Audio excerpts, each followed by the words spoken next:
Welcome to this lesson on allosteric regulation. In biochemistry, proteins often need to be regulated to control their activity. One of the most important ways this happens is through allosteric regulation.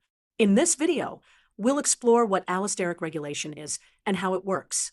The most accurate definition of allosteric regulation is, in allosteric regulation, a small molecule binds to a large protein and causes it to change its shape and activity. There are three key points to understand about allosteric regulation. First, allosteric regulators, also called effectors, bind to a site that is different from the protein's active site. This binding location is called the allosteric site. Second, this binding induces a conformational change in the protein, meaning the protein changes its shape. And third, that shape change either increases the protein's activity, in which case we call it positive allosteric regulation, or it decreases the protein's activity, which we call negative allosteric regulation. Let's visualize what this means with a diagram. Here we have a protein.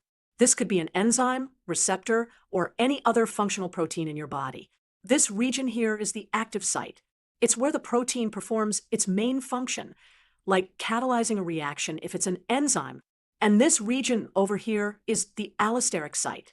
This is where the allosteric regulator will bind. Now, let's see what happens in positive allosteric regulation. Here comes a small molecule, our allosteric activator.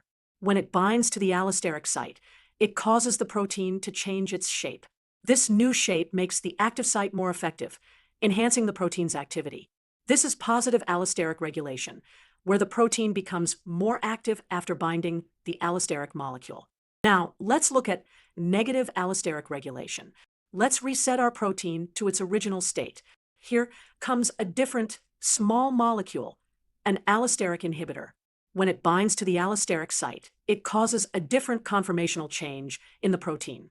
This time, the change makes the active site less accessible or less effective, reducing the protein's activity. This is negative allosteric regulation, where the protein becomes less active after binding the allosteric molecule. Let's look at some real examples of allosteric regulation in biology. One of the most well-known examples is hemoglobin, the oxygen-carrying protein in your blood. When oxygen binds to one subunit of hemoglobin, it causes a shape change that makes the other subunits more likely to bind oxygen. This is positive allosteric regulation. Another example is the regulation of many enzymes by ADP. ADP can bind to allosteric sites on certain enzymes and either activate or inhibit them, depending on the metabolic needs of the cell. Many drugs work by allosteric regulation. For example, benzodiazepines like Valium enhance the effect of the neurotransmitter GABA by binding to an allosteric site on GABA receptors. It's important to understand what allosteric regulation is not, to avoid confusion with other biological processes. Allosteric regulation is not about gene expression or gene regulation. It doesn't directly turn genes on or off. It's not about constitutive expression of genes. And it's not about repressor proteins binding to DNA.